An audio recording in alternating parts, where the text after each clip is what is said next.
What's up, everyone? Eli here. Back for a horror DVD collection video, and I have had a fuck of a day, so I'm having a beer for this one because I just couldn't do it otherwise. What we're drinking is the Born and Raised IPA from No Lie Brewhouse. As you can see, No Lie stands for Northern Lights. It's a brewery local to me. Really, really good quality stuff. I wouldn't buy it just because it's local. I buy it because it's pretty fucking good. I've had maybe not most. I've had quite a few of their brews though. I don't know how far they distribute. I feel like they've been getting bigger though. I mean, all the grocery stores, even even like the big corporate stores will have their shit. So I don't know. Maybe Eric Bauer. Maybe you've heard of this brewery. Maybe you've seen their shit around in Seattle. I'm not sure. But anyways, if you ever have a chance to try some of their stuff, go for it. I mean, I can vouch for its quality. This being one of my favorites here. And what we're listening to is, I believe this is a demo. I think it was from 2005. Don't quote me on that. Band is called Geheimnis with demo Das Negras Montajas. I don't speak anything but English, and I barely speak that, so might not have pronounced that right, but fucking whatever. This came out on Gungnir Productions, which is a solid label. I don't know if they're still they're still active, but I've got quite a few of their tapes, and quality's always been pretty consistent. Definitely a label I would look out for you collectors out there. This is the J card. Woo! Just kind of printed on pretty basic paper, nothing on the other side, but yeah, this is a Brazilian band. They've been pretty active up until like 2014, and they haven't done anything since. But that's only 5 years, so. First time listening, actually right now, so we are listening together. I don't know how well you can hear it, but solid stuff. I'm really digging it. I've said solid twice. I need a better fucking vocabulary. Solid. I fucking hate that word, unless it's used to describe like solid matter. But anyways, I have these in my distro. If you like what you hear, go grab one. Pretty fucking cheap, probably at $4 or $5. Yeah. So anyways, let's get to the horror. I mean, that's kind of why you're here, I assume. Unless you're here for fucking my head or something. I don't know. All right, let's go. And funny story about this is this was supposed to be the stack of DVDs I was going to talk in my last video, but I took these to talk about and I set them aside and I forgot about them. So we're going to go back a step. But anyways, starting off with Basket Case, classic American horror. Very nice edition. This one. Something Weird video, 20th anniversary special edition. I don't know, probably has some bonus features that I don't give a shit about, but it's got a nice thing in there, insert or whatever. This came out I think in 81 originally. Crazy movie. I'd heard of this movie for a long time, but I think I only ever saw it when I picked it up, which was probably within the last couple of years. I think there are like several sequels, and I haven't seen them, but after watching this, I'd like to. Oh goddamn, this movie is crazy. I don't want to go into much depth with any of my movies because I don't want to bury myself in a hole like I've already done several times. Yeah, it's basically about this guy who has he was born with a conjoined twin. Plus, I don't want to give away spoilers. He was born with a conjoined twin, and they get separated at birth. Not separated by distance, but they get physically separated at birth. They both live, and the one dude turned out normal, but the other one is basically like a deformed freak. And yeah, I'm not gonna maybe you haven't seen it. I don't want to ruin it for you, but it's a fun fucking movie. Yeah, go definitely see that one. It's an American classic for sure. As is this next one. Well, it's not an American movie, but it's a fucking classic. If I remember correctly, kind of hard to find. My version looks like a pretty cheaply made. It's probably a bootleg. Peter Jackson's Bad Taste. I love this movie. I watch it all the time. Anyway, this version came out on Substance. But the quality of it, the print and everything, I mean, it looks really cheap. The movie itself looks fine. Because I watched it a bunch of times. The DVD is good, but the layout, the cover and everything looks really cheap. So yeah, like I said, I don't know if it's a bootleg or not, but anyways, from what I've seen, like I said, this one's kind of hard to come by. It's usually kind of pricey from what I've seen, but I'm not an expert on what, like, any physical media. I'm not an expert on like what price something fetches. I just remember when I was looking for this originally, I was seeing some higher prices. I did pretty well on this one. I got this one fairly cheap. Like I said, it's probably not an official version, but if you don't know anything about Bad Taste,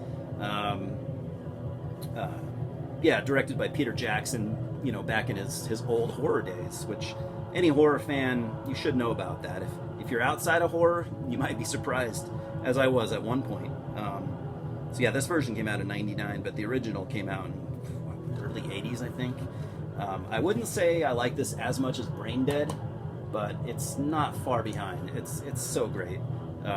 Get this and Brain Dead if you can find both. If you don't have them, you got to have them. Next, and these somehow got out of alphabetical order, so in case you happen to notice.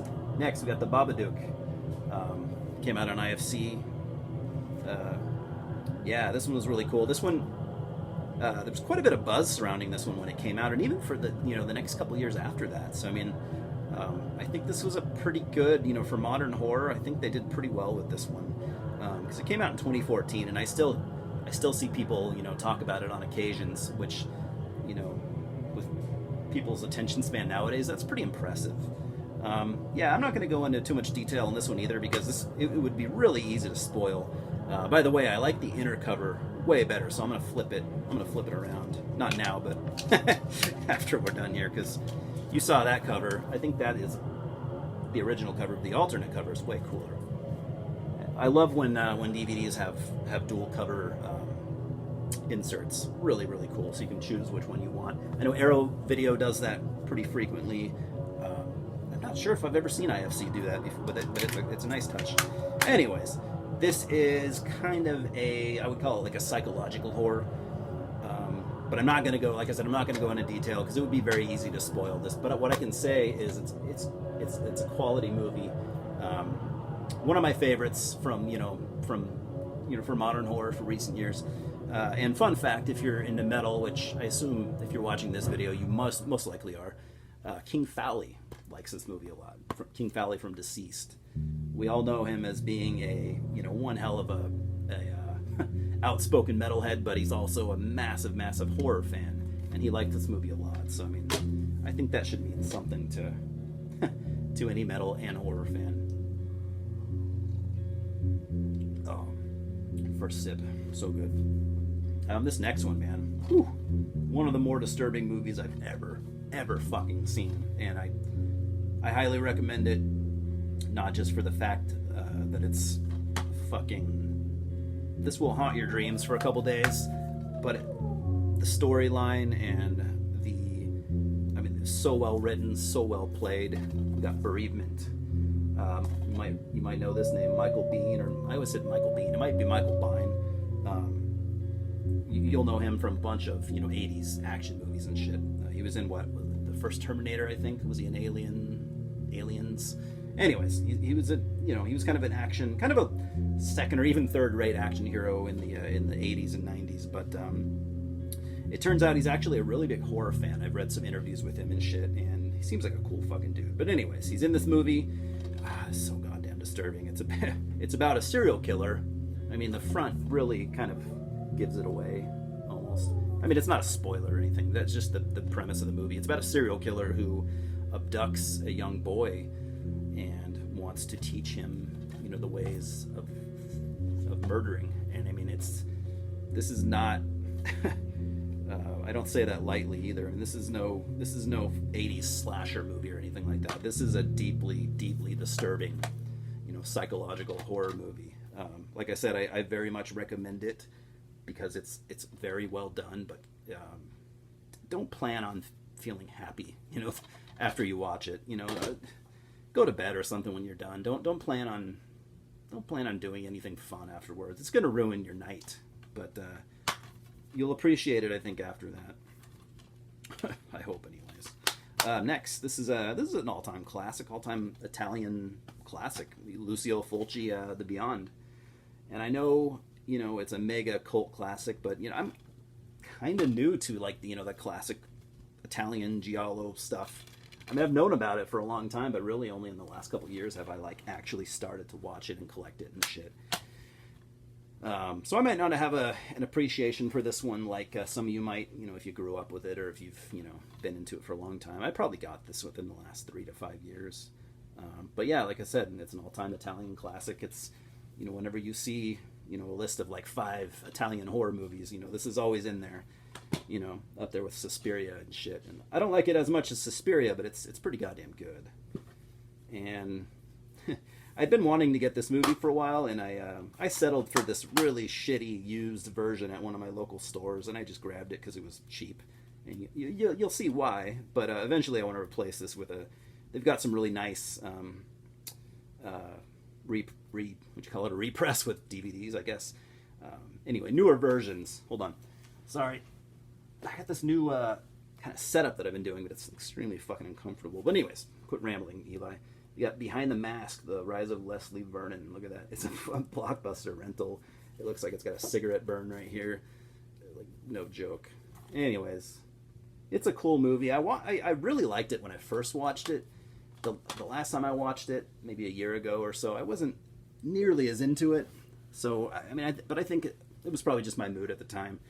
It's a cool movie. It's unique. It's basically about this dude who he was inspired by all the 80s slasher movies and wanted to basically become one in real life, and that's what he does.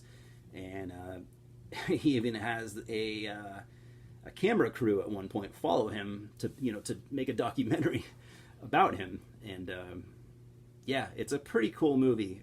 It's definitely unique. I don't know if that fucking idea had ever been done before. If it had, you got me. Yeah, I don't know.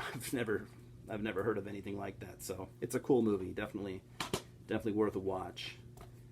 This movie I bought only last year or something, and I've never seen it yet. But Peter Cushing on the cover, had to get it, of course. The Beast Must Die. Got the Amicus collection, which I think I've got a couple of those. I don't know what it means, but it's from 1973, anyways.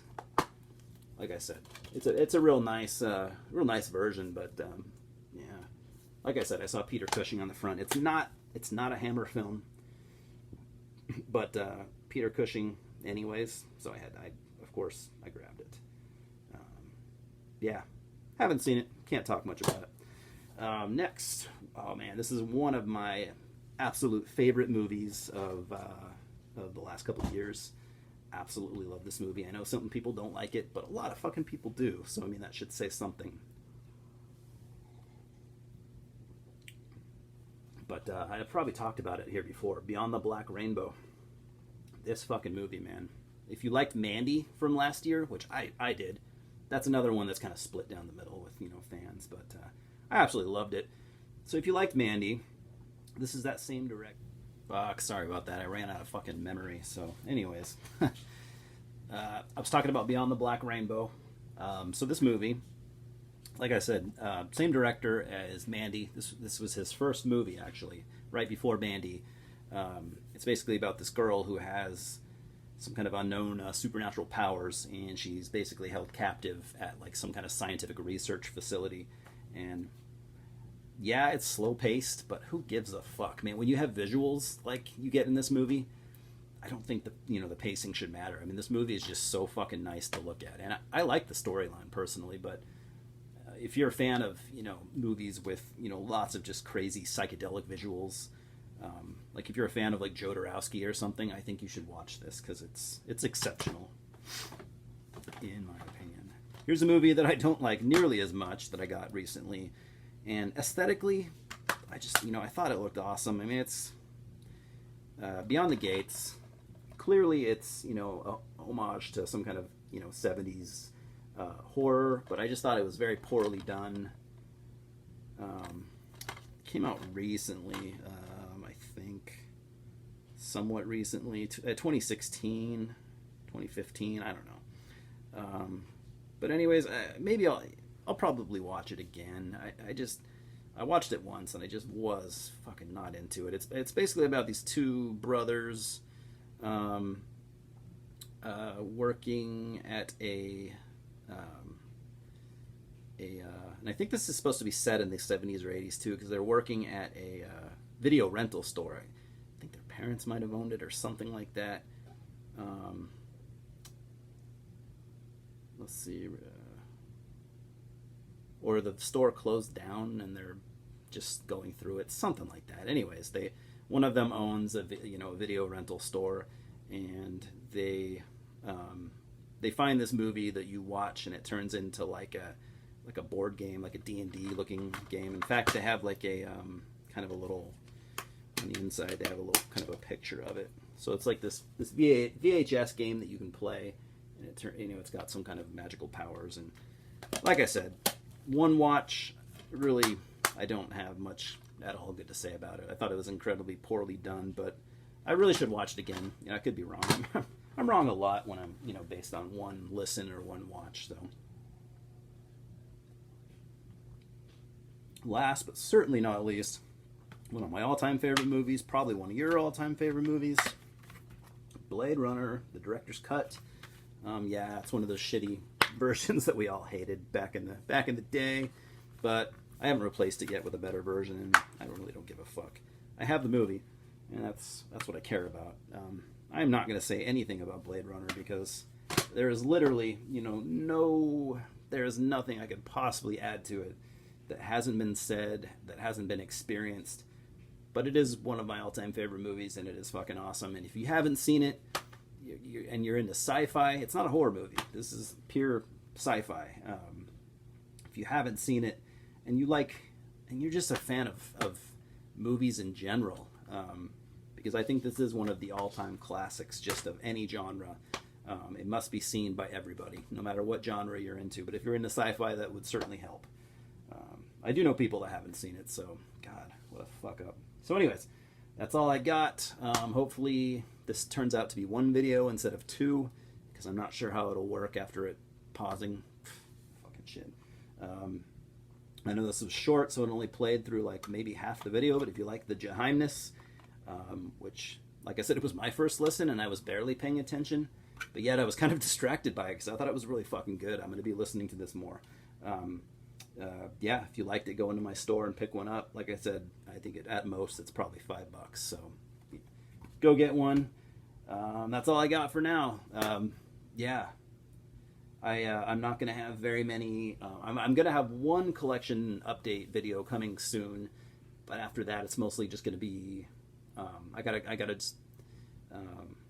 be careful with my money for the next couple months, probably. So it's just probably going to be collection videos. But I love making them just as much as I do collection updates. So that's what you can expect from me for the next couple months, probably. So anyways, as always, thanks for stopping by. Cheers. We'll talk soon.